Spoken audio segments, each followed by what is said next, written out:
All right, everyone, welcome back to the show. This is the Golf Unfiltered podcast. I am your host, as well as my two co-hosts, Nikki and Dan. My name's Adam. Hello, everyone. Nikki, how are you today? Welcome back from vacation. Yes, thank you so much. It's good to be back, and hoping that the golf world will slow down a little bit this week.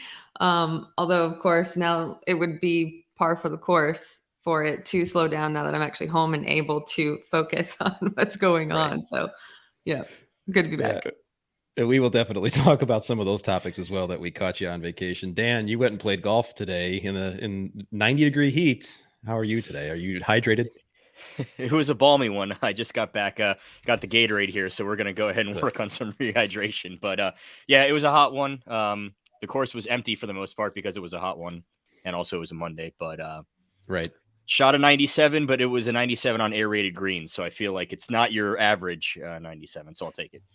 There you go. That's all you can hope for. I've realized, folks, that I have done a really poor job of shouting out to our sponsors, the one that help us pay the bills and keep the lights on in this place. So let me just take a couple minutes and remind everyone that we are powered by Bridgestone Golf. Our friends over there, they are our title sponsor now for the podcast.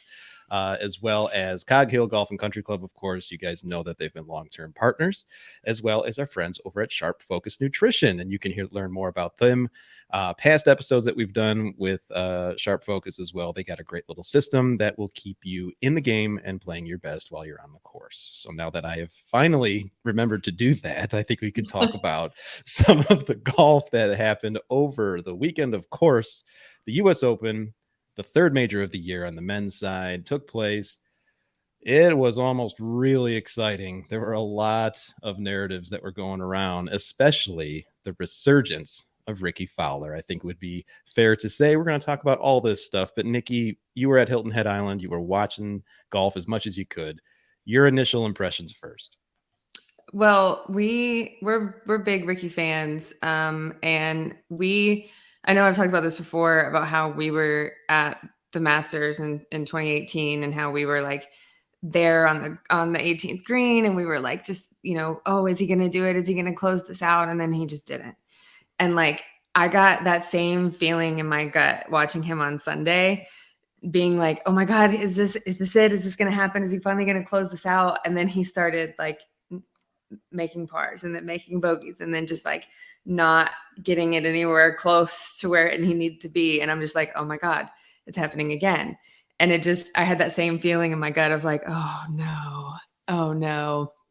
But he got there. Like He was there because last year he was waiting to play all day as an alternate and then didn't get to like tee it up and didn't get to play in the tournament at all. So he was there. So that's still a huge accomplishment. It just still kind of like, you want it for him so bad, So I don't know. I feel bad saying that I was disappointed in the outcome because it's still exciting having like essentially a no-namer win.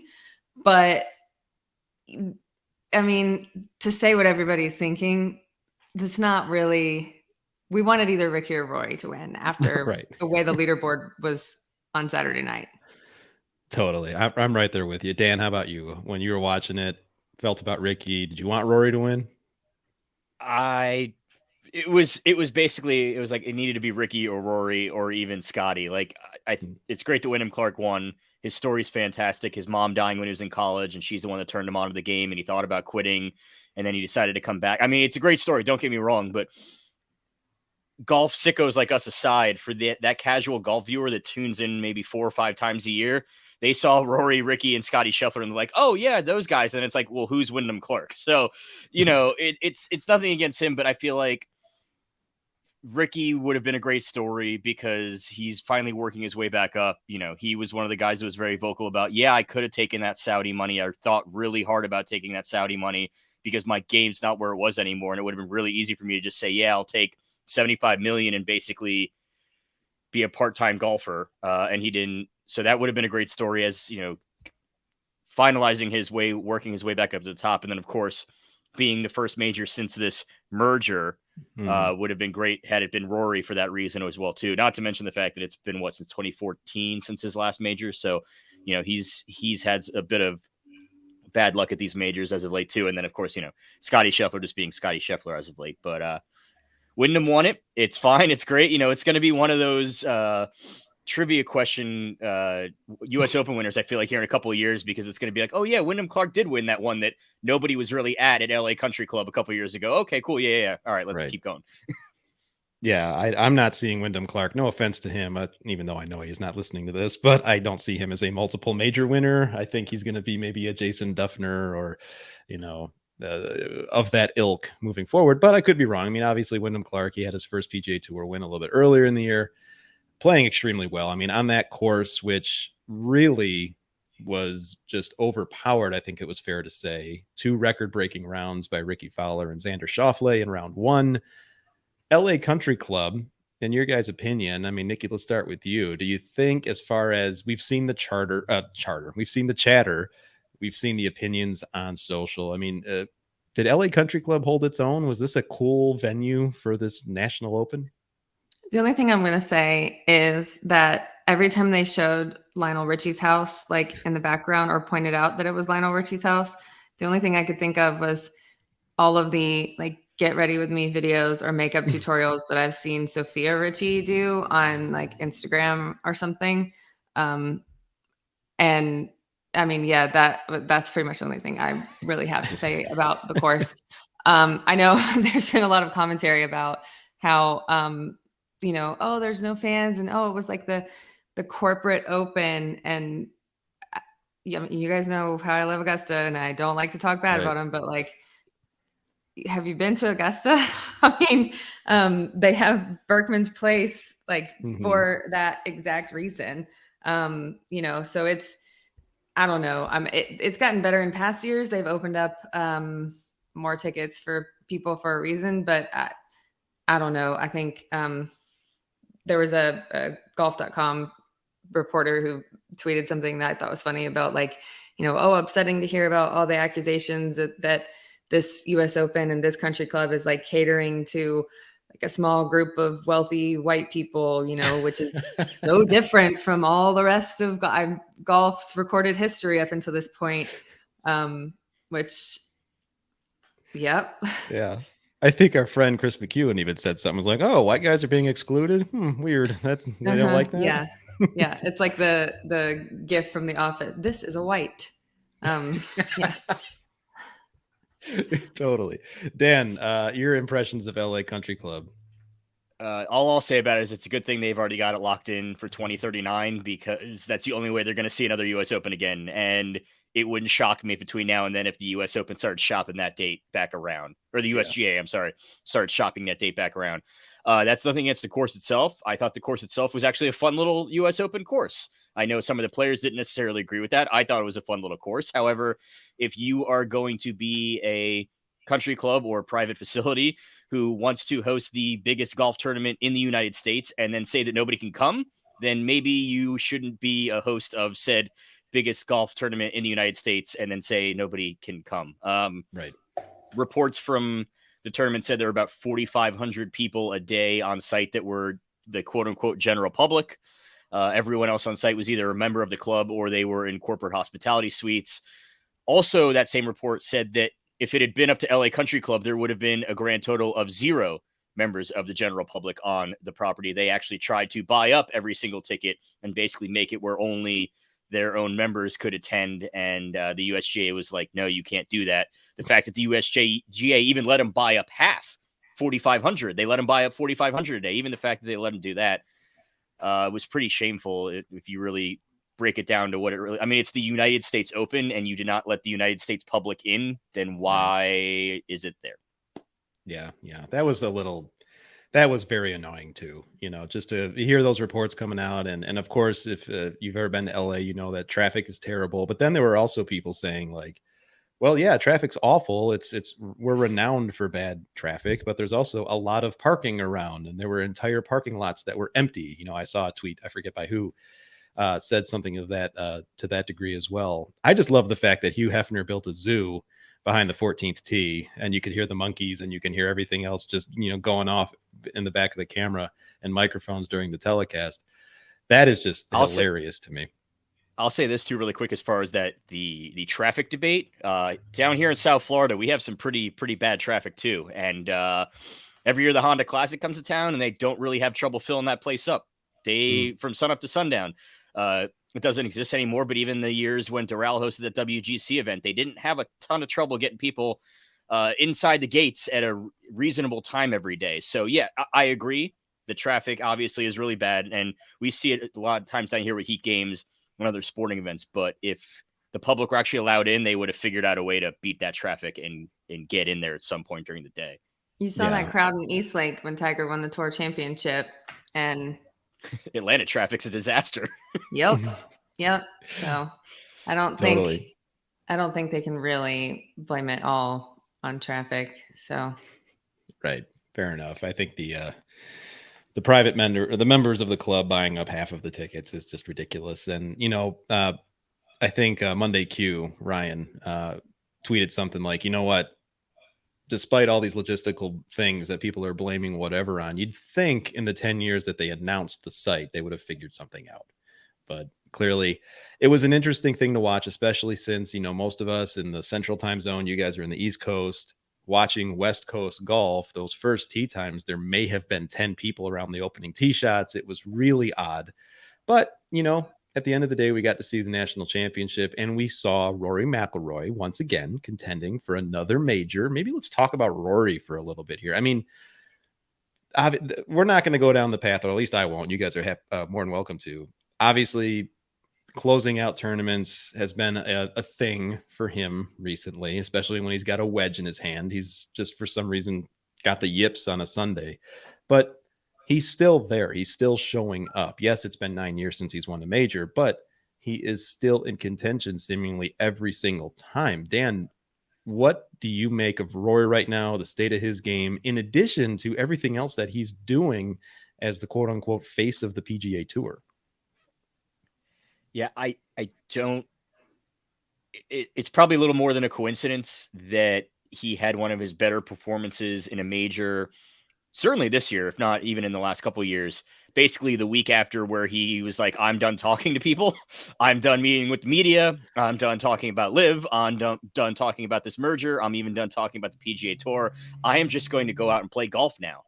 And he didn't finish it this week, but I don't think it's a coincidence that he had one of his better performances in a major since basically throwing his arms in the air and saying, I'm done with this. I'm done with all of you people. I'm going to go play golf now. So I think if he can figure out a way to maintain that new balance that he seems to have found for this week, as far as being a golfer and then everything else going on in the world, I think it's only a matter of time. And we might even see it here in another couple of weeks. He might do it at the Open. If not, I think he'll definitely get one here next year. It won't be very long until he wins another one again. Well, we've talked about this before. I don't think that, well, at least for this past couple of years, I don't think that that's necessarily been up to him.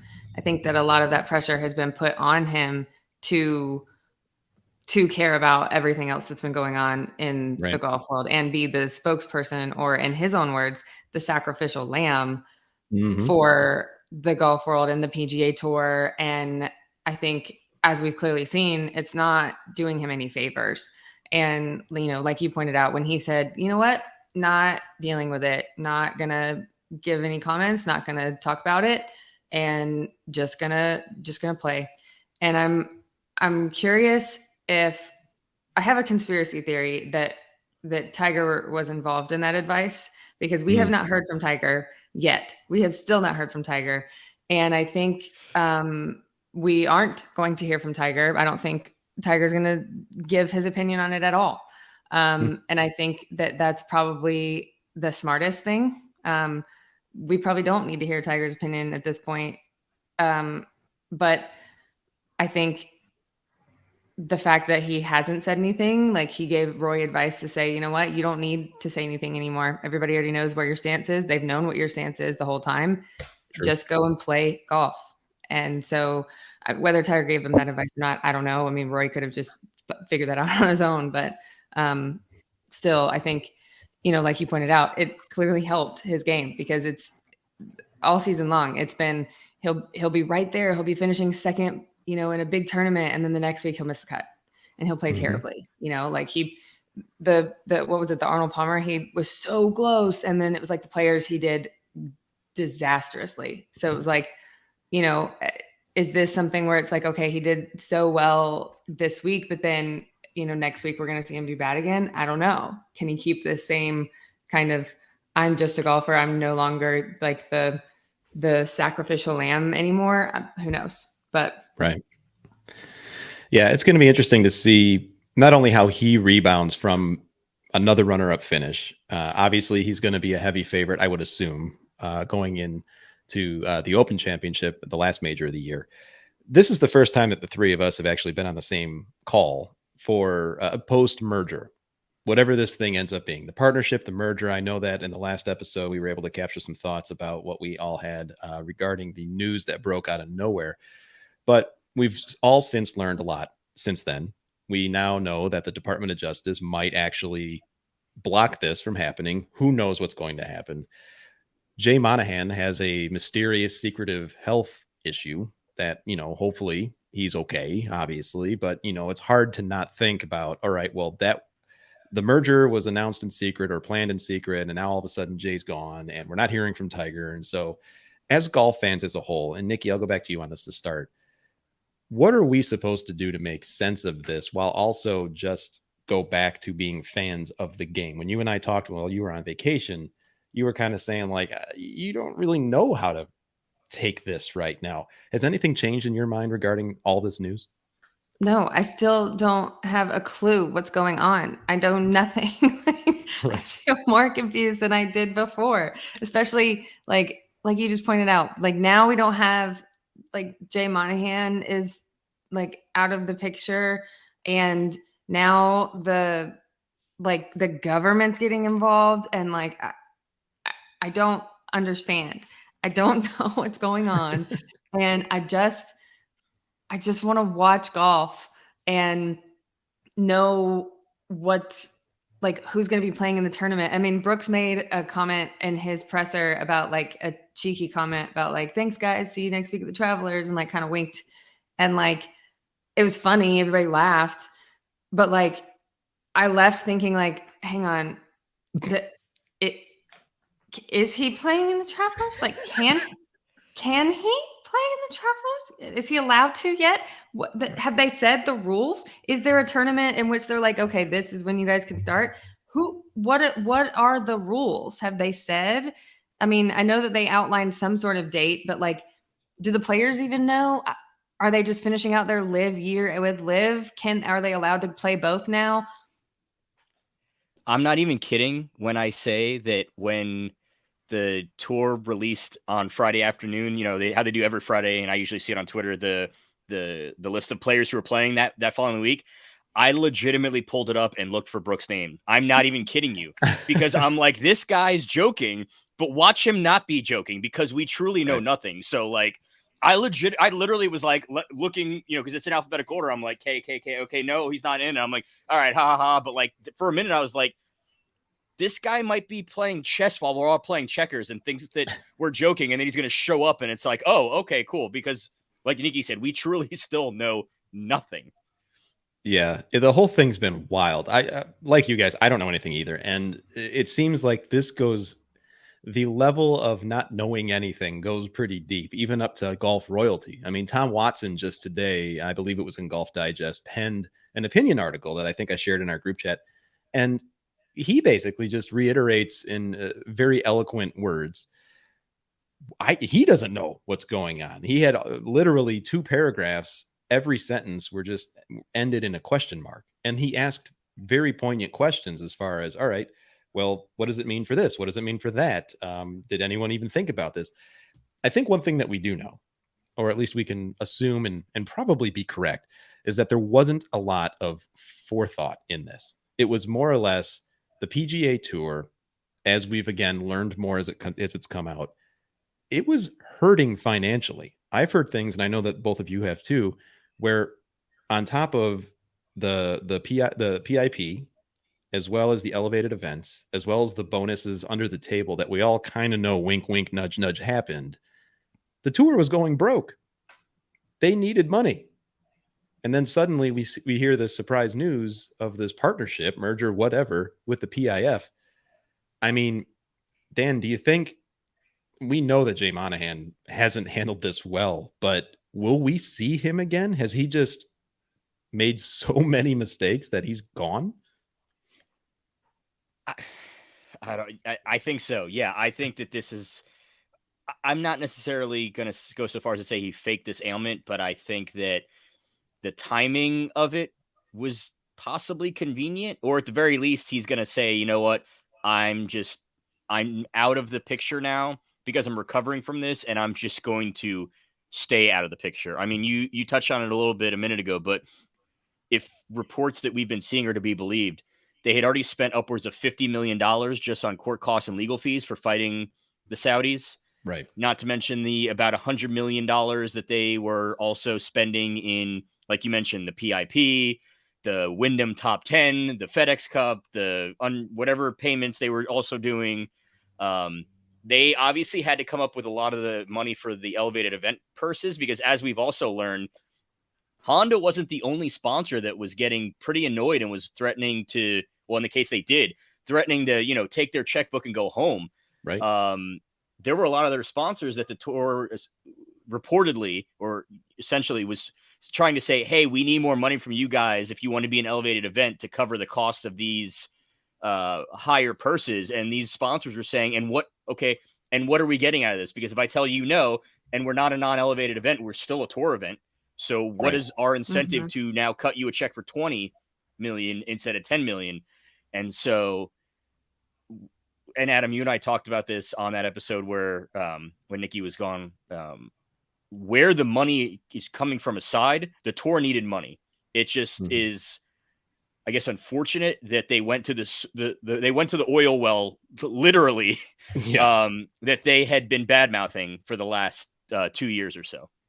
I don't know how they are so broke, because they charge so much money for them sawgrass splashes at the Players, and people were drinking them everywhere. I don't understand. Where's that money going? That's a good question. That's a great question. Well, in all seriousness, too, I mean, you could have paid for that purse just off of those sawgrass splashes. I mean, I had several myself. Oh man, we should call Nikki's out here keeping the tour alive from a financial. Yeah. I paid at least one of them lawyer fees, like the Dunagan boost over at Sawgrass. Yeah. Oh man, yeah. Well, it's the fact that we even have to talk about this stuff, at least in my opinion, is just ridiculous too. Because Golf Unfiltered, as we know, and we've talked about even on the side, we're not like breaking news. We're not Golf Digest. We don't try to be, but we're also golf fans at heart, and we want to talk about what all the people are talking about. And this is an instance where we have to talk about things like finances and all stuff that we really shouldn't be concerning ourselves about. You want to have this trust that the leadership of the tour knows what they're doing.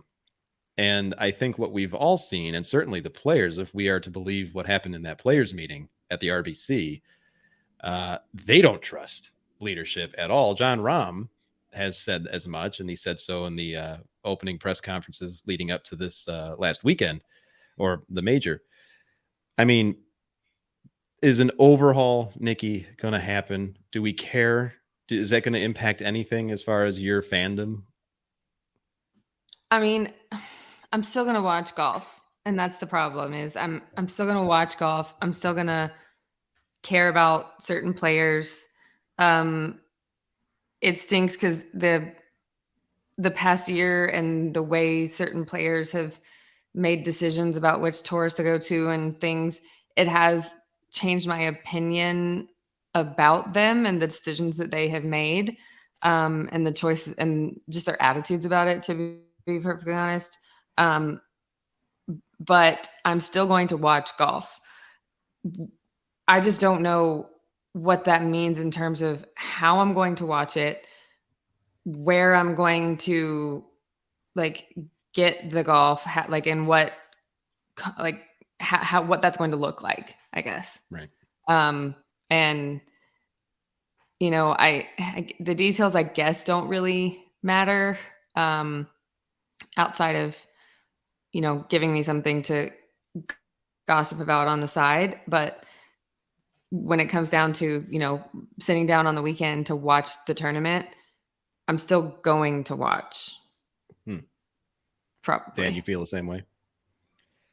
I think the thing that I've found the most interesting out of all this since the merger was announced is how kind of the narrative around some of these LIV golfers has already started to change. Take away the ones who from the beginning either people didn't like the Brysons and the Brookses of the world, or you take the ones who made some really just dumb comments in the beginning, the Ian Poulters and the Lee Westwoods of the world. But you look at some of the guys who were either just haven't talked much, didn't talk much, or basically said, yeah, I did it for the money. So you look at like Brooks, DJ, Cam Smith. I feel like we saw at the Masters and even a little bit at the PGA, we saw them to an extent, but it was even then it was kind of like, oh, those are the LIV guys. But I feel like in the lead up to the US Open this week, and even during coverage, we just saw them like we would have seen them in the old days, pre LIV days. It was just, I feel like the narrative, and even the way people have been talking about these guys, it's like, oh yeah, like when Brooks won the PGA, it was like, oh, LIV golfer Brooks. It was just, oh yeah, Brooks won another major. Like, so I think that for some of those guys, this has actually helped them in the court of public opinion, because I think that people like us are saying, okay, well, if the tour sold out for the money, then can we really be mad at these guys anymore for selling out for the money? They just went ahead and did it a little bit earlier. Obviously, you still have your guys that are still going to be incredibly polarizing. I didn't mention Phil, obviously, is still very much on that list of polarizing, but he's also another one who said some pretty outlandish things. He also may go down in history as being the most right person when this is all said and done. Not necessarily that he's going to become a fan favorite again, but he might be the one that's like, oh my God, Phil was right from the beginning. And time will tell on that. We have plenty of time to figure that one out about it. But yeah, I found it interesting that I feel like a lot of golf fans seem to be accepting Brooks, DJ, and Cam Smith and some of those guys that have just kind of kept their heads down and under the radar now these last few weeks. I think what helped Brooks the most was how well he played in Augusta. Then you had first you had the Netflix documentary. Then you had how well he played in Augusta. Then you had the PGA Championship. Then the merger announcement. So then it's like you had a lot of let's show this other side of Brooks. And let's not forget that now we're going to announce that he's about to be a dad in there too. Like you have this let's show this whole other side of Brooks. And then we make the merger announcement. And so like there's a lot of, I don't know, like let's slowly start changing the opinion kind of before we make that merger announcement.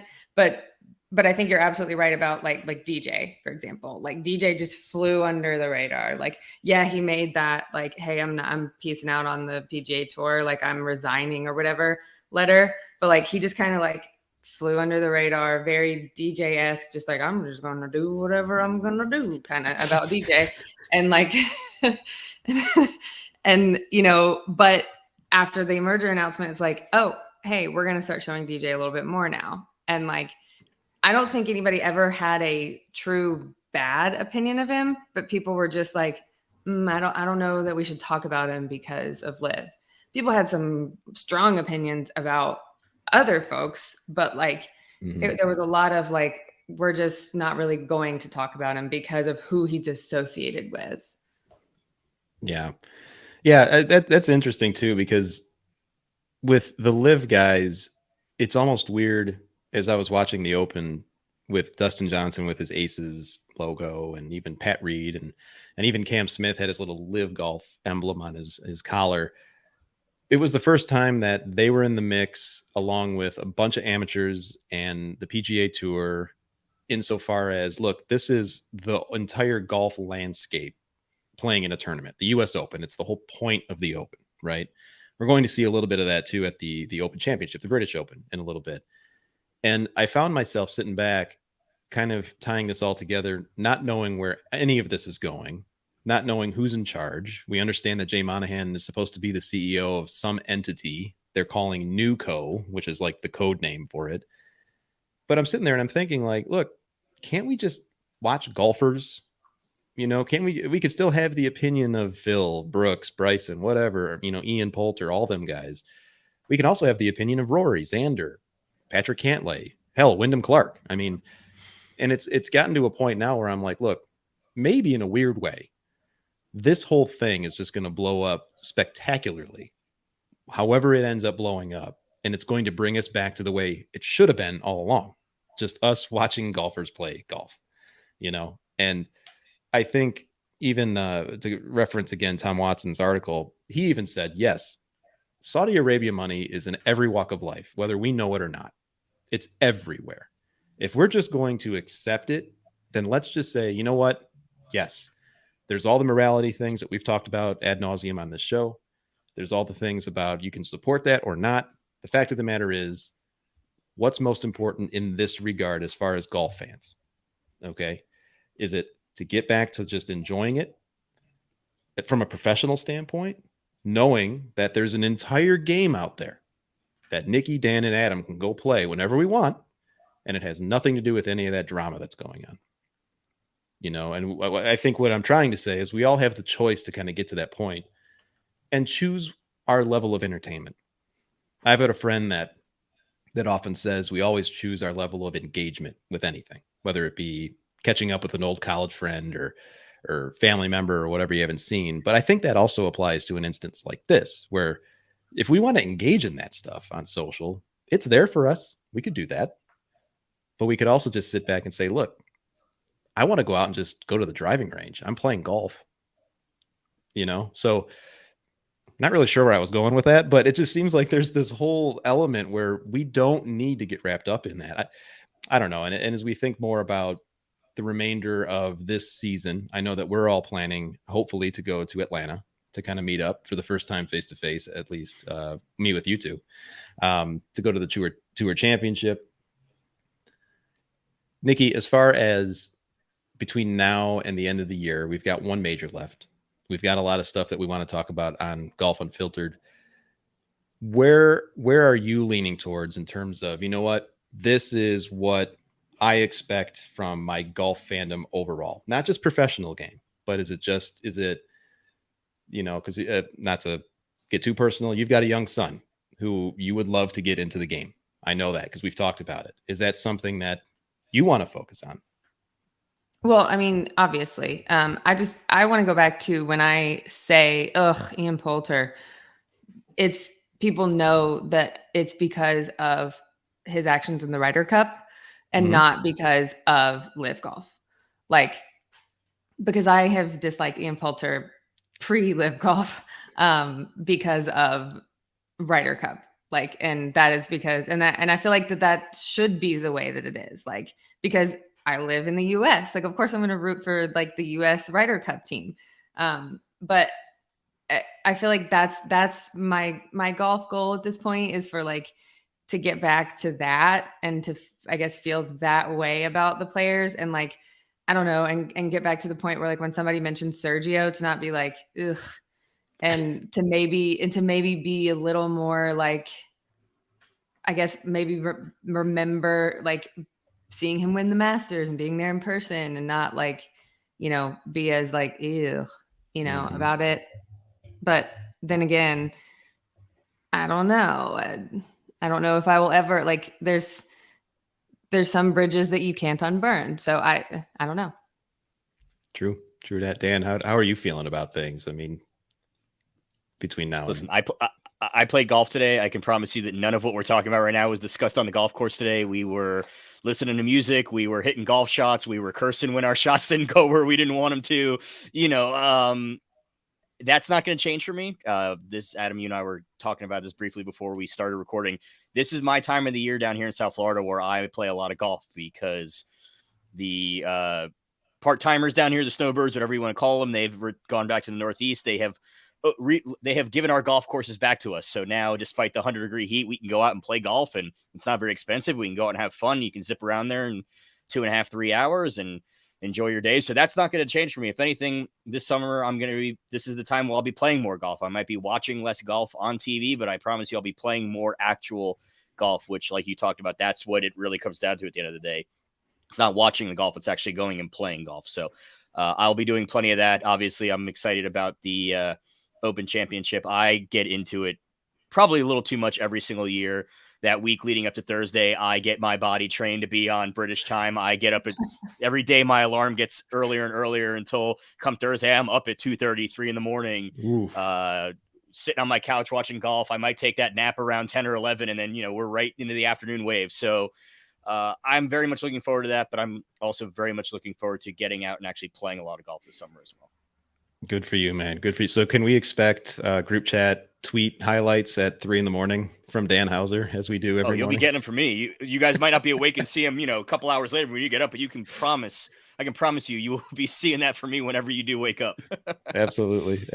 I just, not to pick on Dan, but I love when you say I did not have that on my bingo card. And I think we should do a feature. It was like, what is on Dan Hauser's bingo card? Because man, you're just to get back to the things outside of golf, or in addition to pro golf, another Bridgestone brand partner, St. Andre Golf. They've been on the show.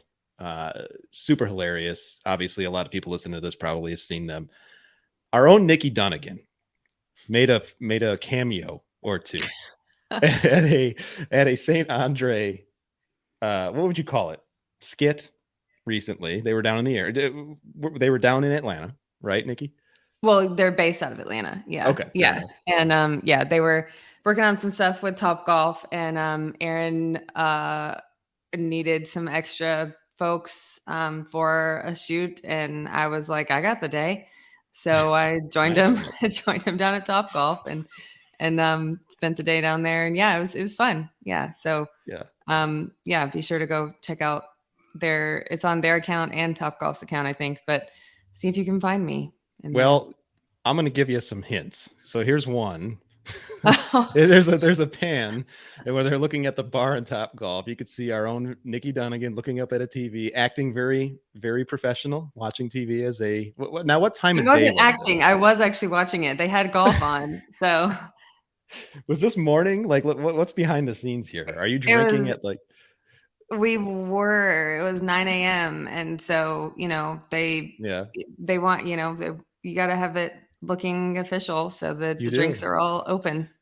Definitely. And then later on in the clip, you could see Nikki kind of like to the right in the frame here, looking at. You'll have to see the story in the context of what was actually happening. But yeah, you'll have to look close. There were a couple cameos from our very own GU's Nikki Dunagan. So.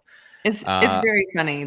It was well written. They did a great job with it, as they do with everything. Absolutely. They toe the line of funny and absurd, but yeah, it's great. Definitely. And Dan, you've got something coming up here in a couple weeks for the Steph Curry Underrated Golf Tour. I think you're going to actually go out and see what they got going on. And was it West Palm Beach? Yeah, so that's actually going to be next week. So be on the lookout for some content we'll be doing out of there. The Steph Curry Underrated Golf Tour, they're getting ready to start their second season. And the opening event is down here in South Florida at the brand new park in West Palm Beach, which we saw Tiger at a couple weeks ago, helping do the honorary ceremonies of the grand opening of it. So that'll be fun. So we'll see kind of what entails with that. I don't want to make any promises yet, but I'm hoping to talk to some pretty cool people that we'll hopefully be able to feature here on an upcoming podcast or do some fun content with them. So that'll be exciting here, and that'll be next week. And to be fair to Nikki and Dan, I did not talk to them about either of those two things. I just did it, and so that's why they weren't. If they didn't seem like, oh no, Adams, what is he talking about? The Underrated Golf Tour is a really cool thing too, and we'll talk more about it. Obviously, Dan, when you have the chance to talk to them, they were at Cog Hill last year. Just super cool to see these younger golfers that could just wipe the floor with everyone. I mean, they're just unbelievably talented, and the whole mission behind the Underrated Golf Tour as well is just super, super cool, and certainly in alignment with, I know, what the three of us like to do and think and feel as well. So more to come on that from Dan as well. So, all right, folks, any parting thoughts at all regarding the Open or anything that we didn't cover before we let our listeners go? This week is the Travelers, right? It is. It is another elevated event, right? Another elevated event right after a major. We're doing this again. I'm sure that will go fine and everything will be, you know what, just no drama for a week, I think, and which was good. The US Open didn't have any ridiculous drama I can think At of. the very least, the Travelers can't have any worse attendance, so they have that already going for them, and they haven't even started the week yet. Yeah, definitely. Xander Schauffele, I believe, is the defending champion there. Played okay at the Open, but we'll see if he can rise to the occasion again. Anything else? Anytime anybody mentions the Travelers, all I can think about is that one year where they had that like insanely long playoff between Harris English and who was that? Kramer Hickok. Yep. That went like 8 or 9 holes or something. And I know they were talking last week about how they had to like play in the dark on Saturday and how like, and I was like, yeah, they had to do that at a playoff last year because it just kept going and going and going. But yeah, that's what I think about every time somebody mentions the Travelers. Definitely. Real quick too, I did find it interesting that they were complaining about having to play in the dark coming home Saturday. Is our attention span already so short that we're going to forget that PGA from a couple years ago with Phil and Rory where they literally were in the dark? Like they were playing so much in the dark that the cameras couldn't even make it seem lighter than it was. Like we're just going to forget that happened at a PGA championship. I know it was several years ago at this point, but let's not pretend that even at a major that's never happened before. I remember that one too, because Phil was like, I'll keep playing. Let's just keep playing. Because of course Phil would say that. Ugh, God. I need to get away from the microphone before I go down that path. All right. Well, for Nikki Dunagan, for Dan Hauser, this is Adam Fonseca, Golf Unfiltered.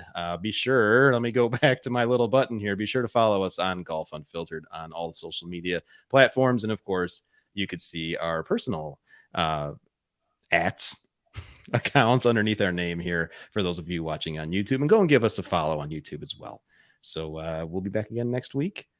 Take care of yourselves. Go low, hit them straight.